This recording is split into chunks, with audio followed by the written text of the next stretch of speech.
Hello everyone, welcome to ಧ್ವನಿ home. ನಾನು ಧ್ವನಿ. ಎಲ್ಲರೂ ಹೇಗಿದ್ದೀರಾ? ಎಲ್ಲರೂ ಚೆನ್ನಾಗಿದ್ದೀರಾ ಅಂತ ಭಾವಿಸ್ತಾ ನಾವು ಅಷ್ಟೇ ಚೆನ್ನಾಗಿದ್ದೀವಿ. ಆ್ಯಂಡ್ ಇವತ್ತು ಶನಿವಾರ, ಮಾದೇಶ್ವರ ಬೆಟ್ಟಕ್ಕೆ ಹೋಗೋಣ ಅಂತ ಹೇಳ್ತಿದ್ದಾರೆ ಹ್ಯಾಪಿ. ಇವಾಗ ಕ್ವಿಕ್ಕಾಗಿ ಎಲ್ಲನೂ ಬೇಗ ಬೇಗ ಕ್ಲೀನ್ ಮಾಡ್ಕೋಬೇಕು. ಆ್ಯಂಡ್ ದೇವ್ರ ಮನೆಯೂ ಕೂಡ ಕ್ಲೀನ್ ಮಾಡಿಕೊಂಡು ಪೂಜೆ ಮಾಡಿಬಿಟ್ಟೆ ಹೋಗಬೇಕು. ನನಗೆ ಫಸ್ಟೇ ಗೊತ್ತಿದ್ದಿದ್ರೆ ಥರ್ಸ್ಡೇನೇ ಕ್ಲೀನ್ ಮಾಡ್ಕೋತಿದ್ದೆ. ನಿನ್ನೆ ಹೇಳಿದ್ರು, ನಿನ್ನೆ ಫ್ರೈಡೇ, ನಿನ್ನೆ ಪೂಜೆ ಮಾಡ್ಕೊಂಡಿದ್ವಿ. ಆ್ಯಂಡ್ ದೇವ್ರ ಮನೆ ಏನು ಕ್ಲೀನ್ ಮಾಡಬಾರ್ದಲ್ವ. ನಾನು ಯಾವತ್ತೂ ಫ್ರೈಡೇ ಎಲ್ಲ ಮಾಡ್ಕೊಳ್ಳಲ್ಲ ಕ್ಲೀನಿಂಗು. ಅದಕ್ಕೆ ನಿನ್ನೆ ಮಾಡಿಲ್ಲ, ಇವತ್ತೇ ಮಾಡ್ಕೊಳ್ಳೋಣ ಬೇಗ ಅಂತ ಅಂದ್ಕೊಂಡು. ಆ್ಯಂಡ್ ಇವಾಗ ಸ್ಟೆಪ್ಸ್ ಎಲ್ಲ ತೊಳಿಬೇಕು. ಎಲ್ಲ ಕೆಳಗಡೆ ತೊಳೆದ್ಬಿಟ್ಟು ಬರ್ತೀನಿ. ಏನು ಗೊತ್ತಾ, ಒಂದು 5 o'clock ನಾನು ನಿದ್ದೆನೇ ಬಂದಿಲ್ಲ. ಪಾಪು ಬೇರೆ ತುಂಬ ಅಳ್ತಾಯಿದ್ರು.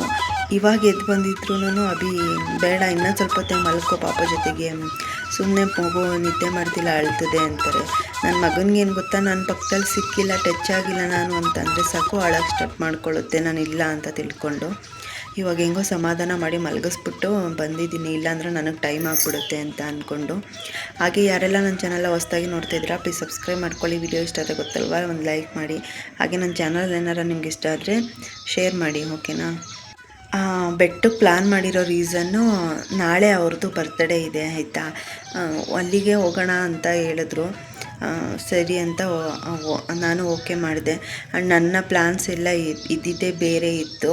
ರೆಸಾರ್ಟ್ಗೆಲ್ಲ ಹೋಗಬೇಕು ಅಂತೆಲ್ಲ ನಾನು ಪ್ಲ್ಯಾನ್ ಮಾಡ್ಕೊಂಡಿದ್ದೆ. ಅವರು ಇಲ್ಲ ಬೇಡ, ನನಗಷ್ಟು ಮನಸ್ಸು ಸರಿ ಇಲ್ಲ ಅಂತ ಹೇಳಿದ್ರು. ಸರಿ, ನಾನು ಅವ್ರ ಮನಸ್ಸನ್ನೆಲ್ಲ ನಾನು ಅರ್ಥ ಮಾಡ್ಕೋಬೇಕಲ್ವ, ಆಯಿತು ಅಂತ ಅಂದ್ಕೊಂಡು ನಾನು ಈ ವರ್ಷ ಇಲ್ಲ ನೆಕ್ಸ್ಟ್ ಟೈಮು ಯಾವಾಗಾದರೂ ಹೋದರೆ ಆಯಿತು, ನೀವು ಹೆಂಗೆ ಹೇಳ್ತೀರೋ ಹಂಗೆ ಅಂತ ಅಂದ್ಕೊಂಡು ನಾನು ಸುಮ್ಮನೆ ಆದೆ. ಇವಾಗ ಬೆಟ್ಟಕ್ಕೆ ಹೋಗೋಣ ಸಾಕು, ಅಲ್ಲಿಗೇನೆ, ಇನ್ನೆಲ್ಲೂ ಬೇಡ ಅಂತ ಹೇಳಿದ್ರು. ಆಯಿತು ಅಂದ್ಬಿಟ್ಟು ನಾನು ಸುಮ್ಮನೆ ಆದೆ ಒಪ್ಕೊಂಡು. ಏನು ಗೊತ್ತಾ, ಯಾವಾಗಲೂ ನಮ್ಮ ಫೋರ್ಸ್ಗಳು, ನಾವು ಇಲ್ಲ ಹೋಗಲೇಬೇಕು ಅಂತೆಲ್ಲ ಹಠ ಮಾಡಿ ನಾವು ಫೋರ್ಸ್ ಮಾಡಬಾರ್ದು. ಅವ್ರವ್ರ ಮನಸ್ಥಿತಿ ಹೇಗಿರುತ್ತೋ ಹಾಗೆ ನಾವು ಬಿಡಬೇಕು. ಅವ್ರಿಗೂ ಟೈಮ್ ಕೊಡಬೇಕು. ಅವರು ಎಲ್ಲನೂ ಮರೆಯೋದಕ್ಕೆ ಅವ್ರಿಗೆ ಬೇಜಾರು, ಅವ್ರ ಅಪ್ಪನ ಕಳ್ಕೊಂಡಿರೋದೆಲ್ಲ. ಅದಕ್ಕೆ ಬೇಡ ಅಂತ ಹೇಳಿದ್ರು, ಅಲ್ಲೆಲ್ಲ ಹೋಗಬೇಡ ನನಗೆ ಅಂತ. ಸರಿ ಆಯಿತು ಅಂತ ಅಂದ್ಕೊಂಡೆ. ಎಂಥವ್ರಿಗೆ ಆಗಲಿ ಅದು ಆ ನೋವು ತುಂಬಾ ಇರುತ್ತೆ. ಅಷ್ಟು ಬೇಗ ಅದೆಲ್ಲ ಏನು ಹೇಳಿ ಅಳಿಸಿ ಹೋಗೋ ಅಂಥದ್ದಲ್ಲ. ಯಾವಾಗ ನಾನೇ ನೆನಪು ಮಾಡ್ಕೊತಿರ್ತೀನಿ ಕಬಾಬು ಅದನ್ನೆಲ್ಲ ತಿಂತಿದ್ದಾಗಲೆಲ್ಲ ನನಗೆ ನೆನಪಾಗ್ತಾ ಇರುತ್ತೆ. ಇನ್ನು ಅವ್ರಿಗೆ ಅವ್ರ ಅಪ್ಪ ಅವ್ರು ಮರೆಯೋಕ್ಕಾಗುತ್ತಾ? ಪಾಪ ನಮ್ಮ ಅಪ್ಪನಿಗೆ ಅವ್ರಿಗೆ ಏನಂತಂದರೆ ಕಬಾಬ್ ತಿನ್ನಬೇಕು ಅಂತ ಆಸೆ ಇತ್ತು, ತುಂಬಾ ಆಸೆ ಇತ್ತು ಕಬಾಬ್ ತಿನ್ನಬೇಕು ಅಂತ. ನಾವು ಅದೇ ಬಾಯಲ್ಲಿ ಊಟ ಏನೋ ತಿನ್ನಿಸ್ಬೇಡಿ ಅಂತ ಡಾಕ್ಟ್ರು ಹೇಳಿದ್ರು ಅಂತ ಅಂದ್ಬಿಟ್ಟು ಊಟ ಕೊಟ್ಟಿಲ್ಲ. ಬಟ್ ಇವಾಗ ನನಗೆ ಎಷ್ಟೋ ಸಲ ಅನ್ನಿಸ್ತಿರುತ್ತೆ, ನಾನೇ ತಿನ್ನಿಸ್ಬಿಡ್ಬೇಕಿತ್ತು 1-2 ಪೀಸ್ ಆದ್ರೂ ಪಾಪ ಅಂತ ಅನ್ನಿಸ್ತಿರುತ್ತೆ. ಆದರೆ ನಾನು ಭಯಪಟ್ಟು ತಿನ್ನಿಸ್ತಿಲ್ಲ. ಬೇಡಪ್ಪ, ಆಮೇಲೆ ಏನಾದರೂ ಹೆಚ್ಚು ಕಡಿಮೆ ಆದರೆ ಏನಕ್ಕೆ ಬೇಕು. ಫೈನಲಿ ಅವರು ತಿಂದೇ ಇಲ್ಲ, ಹಂಗೆ ತಿರೋದ್ರು. ಇವಾಗ ಏನಾದರೂ ಮಾಡಿದ್ರೆ ತೊಗೊಂಡ್ಬಂದು ಅವ್ರ ಮುಂದೆ ಇಡ್ತೀವಿ, ಬಟ್ ಅವ್ರು ತಿಂತಾರಾ? ಇಲ್ಲ, ಬದುಕಿದಾಗಲೇ ತಿನ್ಬಿಡ್ಬೇಕಿತ್ತು ಅಂತ ನನಗೆ. ನೋಡಿ, ಇವತ್ತು ಸತ್ತೋಗ್ತೀವೋ ನಾಳೆ ಸತ್ತೋಗ್ತೀವೋ ಗೊತ್ತಿಲ್ಲ. ಇರೋವರೆಗೂ ಚೆನ್ನಾಗಿದ್ದು ಸತ್ತೋಗ್ಬಿಟ್ರೆ ಒಂಥರ. ಈಗ ನಮಗೆ ಅವರು ತೀರೋಗಿ ಇನ್ನೇನೋ 5 months ಆಗ್ತಾಯಿದೆ ಹತ್ತತ್ರ. ಇವತ್ತಿಗೂ ನಮಗೆ ನೆನಪಾಗ್ತಿರೋದೇನು ಅಂತಂದರೆ, ಪಾಪ ತಿಂದೇ ಸತ್ತೋಗ್ಬಿಟ್ರಲ್ವಾ. ಅಷ್ಟು ಆಸೆ ಇತ್ತು ಅವ್ರಿಗೆ ಕಬಾಬೆಲ್ಲ ತಿನ್ನಬೇಕು ಅಂತ, ತಿನ್ನೋಕ್ಕೆ ಆಗಲಿಲ್ಲ ಅಂತ. ನನಗೆ ಎಷ್ಟು ಗಿಲ್ಟ್ ಫೀಲ್ ಆಗ್ತಾ ಇರುತ್ತೆ ಅಂದರೆ, ಇನ್ನು ಅವ್ರ ಮನಸ್ಸಲ್ಲಿ ಹೆಂಗೆ ಅನಿಸಿರ್ಬೇಡ ಅಂತ ಅನ್ನಿಸ್ತಿರುತ್ತೆ ಒಂದೊಂದ್ಸಲ. ಪಾಪ ತಿನ್ನೋ ಬಾಯಿ ತಿನ್ನೋಕೆ ಎಷ್ಟು ಆಸೆ ಇರುತ್ತೆ. ಬಟ್ ಹಿಂಗೆ ಹುಷಾರು ತಪ್ಪಿದ್ಮೇಲೆ ಡಾಕ್ಟರ್ ನಮಗೆ ತಿನ್ನಿಸ್ಬೇಡಿ ಅಂತ ಹೇಳಿದ್ರು ಅಂದ್ಬಿಟ್ಟು ತಿನ್ನಿಸ್ದೇ ಇರಲಿಲ್ಲ ನಾವು. ಆ ಥರ ಬೇಜಾರಾಗುತ್ತೆ ಎಲ್ಲನೂ. ಎಷ್ಟು ವಿಚಿತ್ರ ಅಲ್ವ ಜೀವನ ಅಂತ. ಅದಕ್ಕೆ ಅಭಿ ಬೇಡ, ನನಗೆ ಈ ಸಲ ನಾನೇನು ಸೆಲೆಬ್ರೇಷನ್ ಎಲ್ಲ ಏನು ನಾನು ಮಾಡ್ಕೊಳ್ಳಲ್ಲ, ನನಗೆ ಬೇಡ ಅಂತ ಹೇಳಿದ್ರು. ನಾನಂತಂದರೆ ಅವ್ರಿಗೂ ಖುಷಿ ಆಗುತ್ತೆ ಅಂತ ಅಂದ್ಕೊಂಡು ನಾವು ರೆಸಾರ್ಟ್ಗೆಲ್ಲ ಹೋಗಿ ಬರೋಣ ಅಂತ ಪ್ಲ್ಯಾನ್ ಮಾಡಿದ್ದೆ. ಅವರೇ ಬೇಡ ಅಂತ ಅಂದಮೇಲೆ ಸರಿ ಅಂತ ಸುಮ್ಮನೆ ಆದೆ. ಹೋಗಲಿ, ದೇವಸ್ಥಾನಕ್ಕಾದರೂ ಹೋಗಿದ್ದು ಬರೋಣ, ಒಂದು ದಿನ ಅಲ್ಲೇ ಇದ್ದು ಅಂತ ಅಂದ್ಬಿಟ್ಟು. ಇವತ್ತು ಹೋದರೆ ನಾವು ಬರೋದೇ ನಾಳೆ, ಅಲ್ಲೇ ಇರ್ತೀವಿ 1 night. ತುಂಬ ದಿನಗಳೇ ಆಯಿತು. ಇನ್ನೇನು ಆಗಸ್ಟ್ ಬಂದರೆ 1 ಇಯರ್ ಆಗುತ್ತೆ ನಾವು ಅಲ್ಲಿಗೆ ಹೋಗಿ. ಅಂದರೆ ನನ್ನ ಮಗನಿಗೆ ಕಿವಿ ಚುಚ್ಚಿಸೋ ಟೈಮಲ್ಲಿ ಹೋಗಿದ್ದಿತ್ತು. ಅವ್ರಿಗೆ 5th ಮಂತ್ ಇತ್ತು ಅವಾಗ ನನ್ನ ಮಗನಿಗೆ. ಆವಾಗ ಹೋಗಿ ಬಂದಿದ್ದಕ್ಕೆ ಇವಾಗ ಹೋಗಬೇಕು. ನೋಡೋಣ ಇವತ್ತಿನ ದಿನ ಹೇಗೆ ಹೋಗುತ್ತೆ ಅಂತ ಅಂದ್ಬಿಟ್ಟು.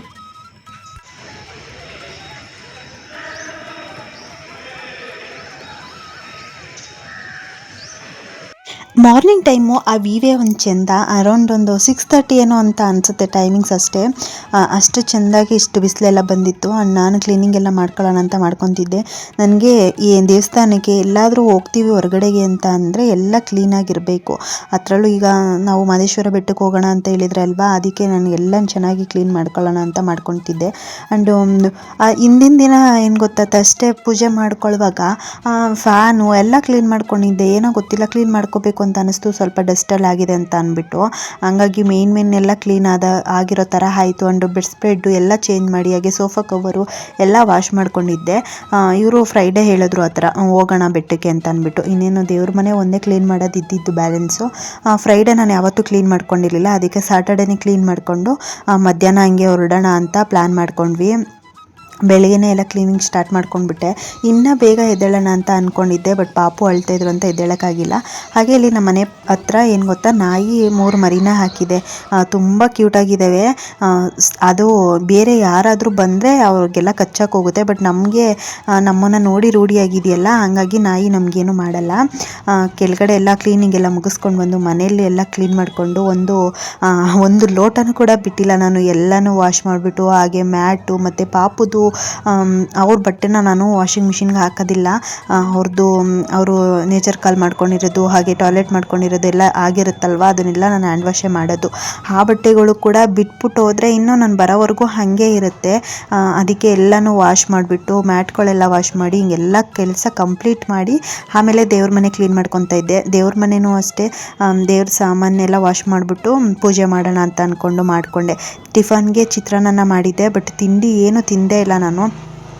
ತಿಂಡಿ ಎಲ್ಲ ತಿನ್ಕೊಂಡಿದ್ರೆ ಇನ್ನು ಲೇಟ್ ಆಗಿಬಿಡುತ್ತಲ್ವ ಹೋಗೋಕ್ಕೆ ಅಂತ ಅಂದ್ಬಿಟ್ಟು ಬೇಗ ಪೂಜೆ ಎಲ್ಲ ಮುಗಿಸ್ಕೊಂಡು ಬಿಡೋಣ. ಆಮೇಲೆ ಹೋಗ್ತಾ ಬೇಕಾರೆ ಹೆಂಗೂ ಕಾರಲ್ಲಾದರೂ ತಿನ್ಕೊಳ್ಳೋಕ್ಕಾಗುತ್ತೆ ಅಂತ ಅಂದ್ಕೊಂಡು ಬೇಗ ಕೆಲಸನ ಮುಗಿಸ್ಕೊಂಡು ಪೂಜೆನೂ ಕೂಡ ಮುಗಿಸ್ಕೊಂಡೆ. ಎಷ್ಟು ಕ್ವಿಕ್ಕಾಗಿ ಮಾಡ್ಕೊಂಡಿದ್ದೀನಿ ಗೊತ್ತಾ. ಬೆಳಿಗ್ಗೆ ಅಲ್ಲೆಲ್ಲ ಕೆಳಗೆ ಎಲ್ಲ ತೊಳೆದ್ಬಿಟ್ಟು ಬಂದು ಮನೆಗೆ ಗುಡಿಸಿ ಒರೆಸಿ. ಆ್ಯಂಡ್ ಪಾತ್ರೆ ಏನು ಗೊತ್ತಾ, ಲಾಸ್ಟ್ ನೈಟಲ್ಲಿ ಸ್ವಲ್ಪ ಪಾತ್ರೆನೂ ಕೂಡ ಉಳ್ಕೊಂಡ್ಬಿಟ್ಟಿತ್ತು ನನಗೆ. ಪಾಪು ಸ್ವಲ್ಪ ಹಠ ಮಾಡ್ತಿದ್ರು ಅಂತ ಅಂದ್ಕೊಂಡು ನಾನು ಪಾತ್ರೆನೂ ವಾಶ್ ಮಾಡಿರಲಿಲ್ಲ. ಹಂಗಾಗಿ ಬೆಳಗ್ಗೆ ಜಾಸ್ತಿ ಪಾತ್ರೆನೂ ಕೂಡ ಇತ್ತು. ಎಲ್ಲನೂ ವಾಶ್ ಮಾಡಿ ನಾನು ಫ್ರೆಶ್ ಅಪ್ ಆಗಿ ಬಂದು ಪೂಜೆ ಮುಗಿಸ್ಕೊತಾ ಇದ್ದೆ. ಚೆನ್ನಾಗಿತ್ತು ಒಂಥರ. ಆದರೆ ಬೇಗ ಹೋಗೋಣ ಅಂತ ಅಂದ್ಕೊಂಡು ಮಾಡ್ಕೊಂಡ್ವಿ. ಆಮೇಲೆ ಹಬ್ಬಿ ಹೇಳಿದ್ರು, ಇಲ್ಲ ಮಧ್ಯಾಹ್ನ ಹಂಗೆ ಹೋಗೋಣ ಬಿಡು, ಬೇಗ ಮುಗಿಸ್ಕೋ ಕೆಲಸನ ಅಂತ ಟೈಮ್ ಕೊಟ್ಟರು ನನಗೆ. ಆ್ಯಂಡ್ ಪಾಪುನೂ ಅಷ್ಟೇ, ಅವತ್ತು ನಾನು ಅವ್ರನ್ನ ಮಲಗಿಸ್ಲೇ ಇಲ್ಲ. ಮಲಗಿಸ್ಕೊಂಡಿದ್ರೆ ಒಂದು 20 ಮಿನಿಟ್ಸ್ ಒಂದು 1/2 ಅವರ್ ಆದರೂ ಬೇಕು ನನಗೆ ಅವ್ರಿಗೆ ಫೀಡ್ ಮಾಡಿ ನಾನು ಮಲಗಿಸೋದಕ್ಕೆ. ಅದಕ್ಕೆ ಲೇಟ್ ಆಗಿಬಿಡುತ್ತೆ ಅಂತ ಮಲಗಿಸೇ ಇಲ್ಲ. ಸ್ನಾನ ಮಾಡಿಸ್ಬಿಟ್ಟು ರೆಡಿ ಮಾಡಿಬಿಟ್ಟೆ. ಪಾಪ ಅದು ಆಟ ಆಡ್ಕೊಂಡಿತ್ತು ಅವತ್ತು. ಸದ್ಯ ನನಗೇನು ಹಠ ಮಾಡಿಲ್ಲ.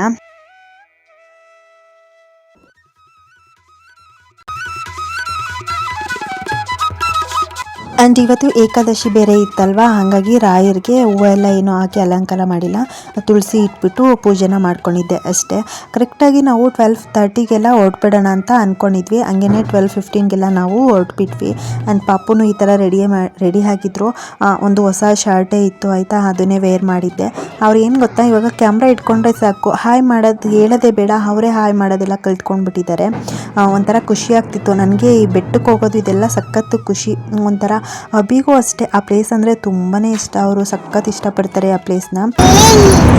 ಎಲ್ಲೋಗ್ತಿದ್ದೀವಿ ಮಗನೇ ನಾವು? ನೀವು 5 ತಿಂಗಳಿಂದ ಕರ್ಕೊಂಡೋಗಿದ್ವಿ ಅಲ್ವಾ? ಆಗಸ್ಟ್ಗೇನೋ 1 ವರ್ಷ ಆಯಿತು ಹೋಗಿ. ಆಗಸ್ಟ್ಗೆ 1 ವರ್ಷ. ಅವಾಗ ಪುಟಾಣಿ ಪಾಪು ನೀವು, ಗೊತ್ತಾ? ನೀವು ಪುಟಾಣಿ ಪಾಪು ಅವಾಗ, ಗೊತ್ತಾ? ಅವಾಗ ಎಷ್ಟು ಚೆನ್ನಾಗಿದ್ರಿ ಗೊತ್ತಾ ನೀವು? ಒಳ್ಳೆ ದಪ್ಪಕ್ಕೆ ಸಖತ್ ಕ್ಯೂಟಾಗಿದ್ರಿ ಮತ್ತೆ. ಅಲ್ಲಿನ ಗಾಳಿ ವಾತಾವರಣ ಎಲ್ಲ ಚೆನ್ನಾಗಿರುತ್ತೆ. ಆ್ಯಂಡ್ ಮನಸ್ಸಿಗೆ ಒಂಥರ ನೆಮ್ಮದಿ, ಸಖತ್ ಸಮಾಧಾನ ಅನ್ನೋ ಫೀಲ್ ಅಲ್ಲಿಗೆ ಹೋದ್ರೆ ಅದಕ್ಕೆ ನಾವು ಅಲ್ಲಿಗೆ ಹೊರಟ್ವಿ. ಆ್ಯಂಡ್ ಅಭಿನೂ ಆಸೆ ಪಡ್ತಾ ಇದ್ರು ಹೋಗೋಣ ಅಂತ ಅಂದ್ಬಿಟ್ಟು. ಒಂದು 15 days ಬ್ಯಾಕು ಕೂಡ ಹೇಳ್ತಿದ್ರು ಹೋಗಿದ್ದು ಬರೋಣ ಅಂತ ಅಂದ್ಬಿಟ್ಟು. ನಾನೇ ಅವಾಗ ಹೋಗೋ ಥರ ಇರಲಿಲ್ಲ, ಅದಕ್ಕೆ ಆವಾಗ ಕ್ಯಾನ್ಸಲ್ ಮಾಡ್ಕೊಂಡಿದ್ವಿ. ಆ್ಯಂಡ್ ಇವಾಗ ಹೆಂಗಿದ್ರು ಅವ್ರದ್ದು ಬರ್ತಡೇ ಕೂಡ ಇತ್ತಲ್ವಾ, ಅದಕ್ಕೆ ಅಲ್ಲಿಗೆ ಹೋಗ್ಬಿಟ್ಟು ಬರೋಣ ಅಂತ ಅಂದ್ಕೊಂಡು ಹೊರಟ್ವಿ. ಚೆನ್ನಾಗಿತ್ತು ಡೇ ಒಂಥರ. ಪಾಪು ಏನು ಗೊತ್ತಾ, ಸ್ವಲ್ಪ ಹೊತ್ತು ಮುಂದೆ ನಿಂತ್ಕೊಳ್ಳೋದು, ಹಾಗೆ ಇಲ್ಲಿ ಬಂದು ಕೂತ್ಕೊಳ್ಳೋದು, ಈ ಥರ ಮಾಡ್ತಾರೆ. ನನಗೇನೆ ಅಲ್ಲಿ ಬಿಡೋದಕ್ಕೆ ಸ್ವಲ್ಪ ಇದು ಏನಂದರೆ ಬಿಸಿಲು ಜಾಸ್ತಿ ಇತ್ತು ಅವತ್ತು, ಆಯಿತಾ. ಅದಕ್ಕೆ ನಾನು ಜಾಸ್ತಿ ಮುಂದೆ ಬಿಡ್ತಾ ಇರಲಿಲ್ಲ. ಎಲ್ಲಿ ಸ್ವಲ್ಪ ನೆರಳಿ ಬರ್ತಿದೆ ಅಂತ ಅನಿಸುತ್ತೆ ಅವಾಗ ಬಿಡ್ತಿದ್ದೆ. ನೋಡಿ ಇಲ್ಲಿ ಮುಂದೆಗಡೆ ಯಾವ ಥರ ಮಲ್ಕೊಂಡಿದ್ದಾರೆ ಅಂತ ಅಂದ್ಬಿಟ್ಟು. ನಿದ್ದೆ ಮಾಡ್ತಿಲ್ಲ ಅವರು, ಸುಮ್ಮನೆ ಆ ಥರ ಮಲ್ಕೊಂಡೆಲ್ಲ ಆಟ ಆಡ್ತಿರ್ತಾರೆ. ಸಖತ್ತು ಚೆನ್ನಾಗಿತ್ತು ಡೇ ಒಂಥರ. ಸ್ವಲ್ಪ ಅಷ್ಟು ದೂರ ಹೋಗ್ತಿದ್ದಂಗೆನೇ ಮೋಡ ಮುಚ್ಕೊಳ್ಳೋ ಥರ ಆಗ್ತಿತ್ತು, ಮತ್ತೆ ಬಿಸಿಲು ಬರೋ ಥರ ಆಗ್ತಿತ್ತು. ಆ್ಯಂಡ್ ಇದು ಸತ್ಯಗಾಲ್ ಸೇತುವೆ ಅಂತಾರಲ್ಲ, ಅದು ಸ್ವಲ್ಪನೂ ನೀರಿರಲಿಲ್ಲ ಆಯಿತಾ. ಒಂದೊಂದು ಟೈಮು ಎಷ್ಟು ನೀರಿರುತ್ತೆ ಇಲ್ಲೆಲ್ಲ. ಇಲ್ಲಿ ಬರೀ ಸೆಂಟ್ರಲ್ ಅಷ್ಟೇ ಸ್ವಲ್ಪ ನೀರಿದ್ದಿದ್ದು ಅಷ್ಟೇ, ಅದನ್ನು ಬಿಟ್ಟರೆ ನೀರು ಜಾಸ್ತಿ ಇರಲೇ ಇಲ್ಲ. 1 ವರ್ಷನೇ ಆಗ್ತಾ ಇತ್ತು ನಾವು ಹೋಗಿ, ಅಂದರೆ ಲಾಸ್ಟ್ ಇಯರು ಪಾಪುಗೆ ಕಿವಿ ಚುಚ್ಸೋಕ್ಕೆ ಅಂತ ಅಂದ್ಬಿಟ್ಟು ಹೋಗಿದ್ವಿ ಆಗಸ್ಟ್ ಮಂತಲ್ಲಿ. ಅವಾಗ ಅವ್ರಿಗೆ 5th month ರನ್ನಿಂಗ್ ಇತ್ತು. ಚೆನ್ನಾಯ್ತಾ? ಹುಳಿ ಬೇಕಾ ಸ್ವೀಟ್ ಬೇಕಾ ಅಂತ ಕೇಳ್ತಾರೆ. 2 ಥರ ಐತೆ. ಚೆನ್ನಾಗಿರೋ ಸ್ವಲ್ಪ ಸ್ವೀಟ್ ಇರ್ತದೆ, ಕಾಯಿ ಇರೋದು. ಅಲ್ಲಿ ಮಗ ಸ್ಟಾರ್ ಫ್ರೂಟ್, ಇಲ್ಲಿ ಸ್ಟಾರ್ ಫ್ರೂಟ್. ಅಪ್ಪ ಸ್ಟಾರ್ ಫ್ರೂಟ್ ತೊಗೊಂಡ್ಬರಕ್ಕೆ ಹೋಗಿದ್ದಾರೆ ನೋಡ. ಬೇಕಾ ನಿಮಗೆ?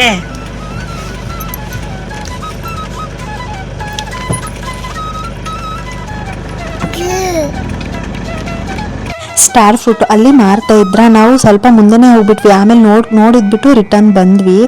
ತುಂಬ ಚೆನ್ನಾಗಿತ್ತು, ಸಖತ್ತು ಸ್ವೀಟಾಗೂ ಇತ್ತು. ನಾವು ಸ್ವಲ್ಪ ಹಣ್ಣಾಗಿರೋ ಥರ ತಗೊಂಡಿದ್ವಿ ಆಯಿತಾ, ತುಂಬ ಉಳಿರೋ ಥರ ಏನು ತೊಗೊಂಡಿರಲಿಲ್ಲ. ಆ್ಯಂಡ್ ಪಾಪುಗೆ ಇದನ್ನು ಫಸ್ಟ್ ಟೈಮ್ ಕೊಟ್ಟಿದ್ದು ಆಯಿತಾ. ಅವ್ರು ತಿಂತಾರೋ ಇಲ್ವೋ ಅಂತ ಅಂದ್ಕೊಂಡೆ, ಅವರು ಇಷ್ಟಪಟ್ಟು ತಿಂದರು. ಇವಾಗ ವಿಡಿಯೋದಲ್ಲಿ ನೋಡ್ತಾ ಇದ್ರು ಬಾಯಲ್ಲಿ ನೀರು ಬರ್ತೈತೆ. ಈ ಹಣ್ಣೆ ಹಾಗೆ ಅಲ್ವಾ, ಬಾಯಲ್ಲಿ ನೀರು ಬರ್ತಾನೆ ಇರುತ್ತೆ. ಸ್ಟಾರ್ ಫ್ರೂಟ್ ಚೆನ್ನಾಗಿತ್ತಾ ಬಂಗಾರ? ಚೆನ್ನಾಗಿದೆಯಾ ಬಂಗಾರು? ತುಂಬಾ ಚೆನ್ನಾಗಿತ್ತು ಹಣ್ಣು. ಆ್ಯಂಡ್ ಈ ಕಡೆಯಿಂದ ಹೋಗ್ತಾನು ತಗೊಂಡು ತಿನ್ಕೊಂಡು ಹೋದ್ವಿ. ಆ್ಯಂಡ್ ಆ ಕಡೆಯಿಂದ ಬರ್ತಾನು ಕೂಡ ಮನೆಗೆ ಅಂತ ತೊಗೊಂಡು ಬಂದ್ವಿ. ಓನಮ್ಮ, ಅಂಬ ನೋಡಿದ್ರ ನೀವು? ಎಲ್ಲಿ ಅಂಬ? ಮೇಕೆ ಎಲ್ಲಿ?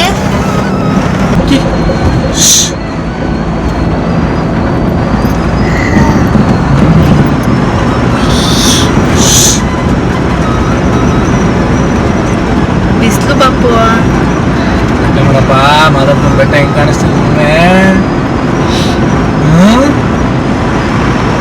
ಅಲ್ಲಿ ಸ್ಟ್ಯಾಂಡ್ನ ಆಲ್ಟ್ರ್ ಮಾಡಿ ಲಾಕ್ ಮಾಡ್ಬಿಟ್ಟು ಮೊಬೈಲ್ ಇಟ್ಬಿಟ್ಟಿದ್ರು ನಾವು ಹೋಗೋ ಜರ್ನಿದೆಲ್ಲ ವಿಡಿಯೋ ಆಗೋದು ಗೊತ್ತಾ. ಹಂಗಿಡೋದ್ಕಿಂತ ಹೇಳಿದ್ನಲ್ಲ, ಹೇಳ್ತಾನೆ ಇರಿ. ನಾವು ಮಾತಾಡ್ತಾ ಹೋಗೇ ಬಿಟ್ವಿ ತಾಳ್ಬೆಟ್ಟ ಹತ್ರ. ಇಲ್ಲಿ ಒಂದು 12:15ಗೆಲ್ಲ ಹೊರಟಿದ್ವಿ ಅಲ್ವಾ, ಅಲ್ಲಿ ಒಂದು 2 o'clock 2:30 ಅಷ್ಟರಲ್ಲೆಲ್ಲ ನಾವು ತಾಳ್ಬೆಟ್ಟನ ರೀಚ್ ಆದ್ವಿ. ಆ್ಯಂಡ್ ಏನು ಗೊತ್ತಾ, ಪಾದಯಾತ್ರೆ ಮಾಡೋರು ಯಾರೋ ಸಿಕ್ಕಿದ್ರು ನಮಗೆ. ನೀರು ಬೇಕು ಅಂತ ಅಂದ್ಬಿಟ್ಟು ಕೇಳಿದ್ರು. ನಾವು ಕಾರ್ನ ಸ್ಟಾಪ್ ಮಾಡಿಬಿಟ್ಟು ನೀರು ಕೊಟ್ವಿ. ನೀರು ನಾವು ಒಂದು ಜಾಸ್ತಿನೇ ತೊಗೊಂಡೋಗಿದ್ವಿ. ನಾವೆಲ್ಲೇ ಟ್ರಾವೆಲ್ ಮಾಡಿದ್ರು ನೀರನ್ನು ಜಾಸ್ತಿ ತೊಗೊಂಡೋಗ್ತೀವಿ. ಎಸ್ಪೆಷಲಿ ನನಗಂತೂ ನೀರು ಇರಲೇಬೇಕು, ನಾನು ತುಂಬ ನೀರನ್ನ ಕುಡಿತಾನೆ ಇರ್ತೀನಿ. ಹಂಗಾಗಿ ಅವರು ತುಂಬ ಕಷ್ಟ ಇತ್ತಂತೆ. ಅವರು ಓಲ್ಡ್ ಫ್ಯಾಮಿಲಿ ಎಲ್ಲ ಬಂದಿದ್ದಾರೆ, ಅಂದರೆ ಮಹಾರಾಷ್ಟ್ರ ಸೈಡ್ ಅವ್ರು ಏನೋ ಅಂತೆ. ಅವರು ಇಲ್ಲಿ ಮಾದೇಶ್ವರ ಬೆಟ್ಟಕ್ಕೆ ಪಾದಯಾತ್ರೆ ಬಂದು ಇವಾಗ ಅವರು ಧರ್ಮಸ್ಥಳಕ್ಕೆ ಹೋಗ್ತಿದ್ದಾರೆ ಡೈರೆಕ್ಟು. ನಾವು ತಾಳ್ಬೆಟ್ಟ ರೀಚ್ ಆದ್ವಿ ಆಯಿತಾ. ಇಲ್ಲಿ ವೈಬೇ ಒಂಥರ ಸ್ಟಾರ್ಟು, ಸಖತ್ತು ಒಂಥರ ಖುಷಿ, ಒಂಥರ ಸಮಾಧಾನ ಎಲ್ಲ. ಮತ್ತು ಏನು ಗೊತ್ತಾ, ಇಲ್ಲಿಂದನೇ ಸ್ಟಾರ್ಟ್ ಉಗ್ಗೆ ಅಂತ ಹೇಳೋದಕ್ಕೆ ಎಲ್ಲ. 1 ವರ್ಷ ಆದಮೇಲೆ ಹೋಗ್ತಾ ಇದ್ದಿದ್ದಲ್ವಾ ಒಂಥರ. ಅವಾಗೆಲ್ಲ ನಾನು ಜಾಸ್ತಿ ಹೋಗ್ತಾ ಇದ್ದೆ. ನಾನು ಎಷ್ಟೋ ಸಲ ಬೈಕಲ್ಲಿ ಕೂಡ ಹೋಗಿದ್ದೀವಿ ನಾವು. ಇವಾಗಲೇ ಹೋಗೋದು ಕಡಿಮೆ ಆಗಿಬಿಟ್ಟಿತ್ತು ಅಷ್ಟೇ, ಪಾಪು ಆದಮೇಲೆ. ಆ್ಯಂಡ್ ನನ್ನ ಪ್ರೆಗ್ನೆನ್ಸಿಯಲ್ಲೂ ನಾನು ಹೋಗಿರಲಿಲ್ಲ. ಪಾಪುದು 5th month ಇದ್ದಾಗ ಕಿವಿ ಚುಚ್ಚೋಕ್ಕೆ ಅಂತ ಹೋಗಿದ್ದಿದ್ದ ಅಷ್ಟೇ. ಆ್ಯಂಡ್ ಆ ಕಡೆ ಸೈಡು ಡ್ರಮ್ ಸೆಟ್ ತೊಗೊಂಡು ಬಂದು ಅವರು ಸೌಂಡ್ ಮಾಡ್ತಾಯಿದ್ರು. ಏನಾದರೂ ಹರಕೆ ಮಾಡ್ಕೊಂಡಿದ್ರೆ ಆ ಥರ ಮಾಡ್ತಾರಂತೆ, ಇಲ್ಲ ಹೊಸ ಡ್ರಮ್ ಸೆಟ್ ಏನಾದರೂ ತೊಗೊಂಡು ಬಂದಿದ್ದರೆ ಆ ಥರ ಸೌಂಡ್ ಮಾಡ್ತಾರಂತೆ. ಅದು ಆ ಥರನೂ ಹರಕೆ ಮಾಡ್ಕೋತಾರಂತೆ, ನನಗೆ ಗೊತ್ತೇ ಇಲ್ಲ.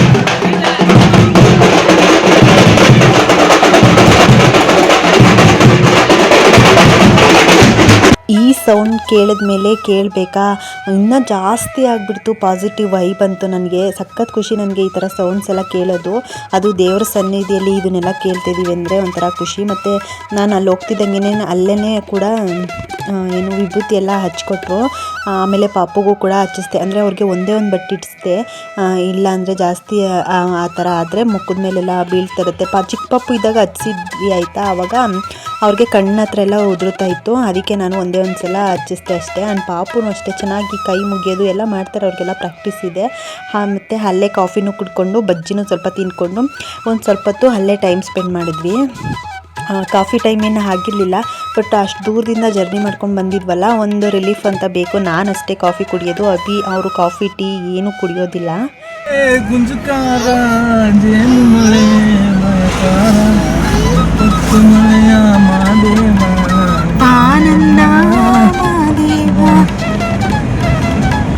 ಆಸೆ ನನಗಿಲ್ಲ ಈ ಆಸೆ ನನಗಿಲ್ಲ, ಪರರಾಸೆ ನನಗೆ ಮೊದಲಿಲ್ಲ, ಬಾನನ್ನ ಮಾದೇವ ಪರರಾಸೆ ನನಗೆ ಮೊದಲಿಲ್ಲ, ಬಾನನ್ನ ಮಾದೇವ.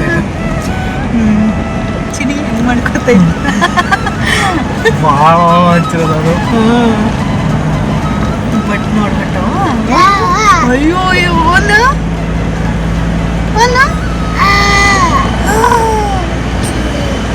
ಕೋತಿ ಏನೋ ಕೋತಿ ಕೋತಿ ಎಲ್ಲಿ ಎಲ್ಲಿ ಕೋತಿ ಎಲ್ಲಿ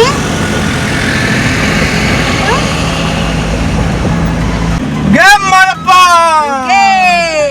ಗೇಮ್ ಮೈಕರ ಗೇಮ್ ಮಾಡಪ್ಪ ಗೇಮ್ ಮೈಕರ ಬಾಪು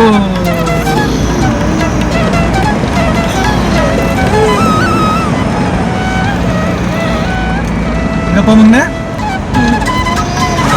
ಜೇನು ಮಲೆ ಗುಂಜು ಮಲೆ ಗುರು ಗುಂಜು ಮಲೆ 27 ಮಲೆ ಆಟ ಮಾಡುವಂತ ನನ್ನ ಅಪ್ಪಾಜಿ ಮುದ್ದು ಮಾದಪ್ಪನ ಒಂದ್ಸಲ ಏನ್ರಪ್ಪ ಗೇಮ್ ಮೈಕರ ಗೇಮ್ ಮಾಡಪ್ಪ ಗೇಮ್ ಮೈಕರ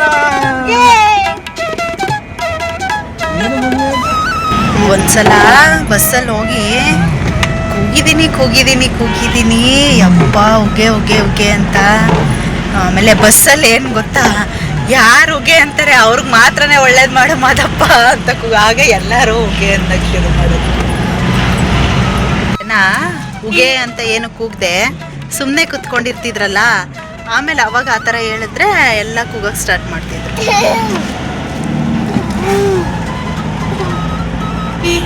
ತಾಳ್ ಬೆಟ್ಟದಲ್ಲಿ ಸ್ಟಾರ್ಟ್ ಆಗಿದ್ದು ಉಗೆ ಅಂತ ಅನ್ನೋದು, ನಾವು ಫುಲ್ ಬೆಟ್ಟ ಹತ್ತೋವರೆಗೂ ಆ ಥರ ಹೇಳ್ಕೊಂಡೇ ಹೋಗೋದು. ಚೆನ್ನಾಗಿರುತ್ತೆ ಆ ಥರ ಹೇಳ್ತಾ ಇದ್ರೆ, ಇನ್ನೂ ಒಂಥರ ಕೂಗಬೇಕು ಅಂತೆಲ್ಲ ಅನಿಸ್ತಾ ಇರುತ್ತೆ. ಈ ವಿಡಿಯೋನ ಇಲ್ಲಿಗೆ ಏನು ಮಾಡ್ತೀನಿ, ಈ ವಿಡಿಯೋ ತುಂಬ ಲೆಂತಿ ಆಗುತ್ತೆ ಅಂತ ಅಂದ್ಬಿಟ್ಟು. ಆ್ಯಂಡ್ ಇದ್ರದ್ದು ನೆಕ್ಸ್ಟ್ ಪಾರ್ಟನ್ನ ನೆಕ್ಸ್ಟ್ ವಿಡಿಯೋದಲ್ಲಿ ಅಪ್ಲೋಡ್ ಮಾಡ್ತೀನಿ. ಓಕೆನಾ? ವಿಡಿಯೋ ನಿಮಗೆ ಸ್ವಲ್ಪನಾದ್ರು ಇಷ್ಟ ಆದರೆ ಗೊತ್ತಲ್ವಾ, ಒಂದು ಲೈಕ್ ಮಾಡಿ. ಹಾಗೆ ನನ್ನ ಚಾನಲ್ ಏನಾರು ನಿಮ್ಗೆ ಇಷ್ಟ ಆದರೆ ಸಬ್ಸ್ಕ್ರೈಬ್ ಮಾಡ್ಕೊಳ್ಳಿ. ನಿಮ್ಮ ಫ್ರೆಂಡ್ಸ್ ಆ್ಯಂಡ್ ಫ್ಯಾಮಿಲಿಗೆ ವಿಡಿಯೋನ ಶೇರ್ ಮಾಡಿ. ಸಿಗೋಣ ನೆಕ್ಸ್ಟ್ ವಿಡಿಯೋದಲ್ಲಿ ಮಹದೇಶ್ವರ ಬೆಟ್ಟದ ಜೊತೆಗೆ. Thank you for watching. Bye.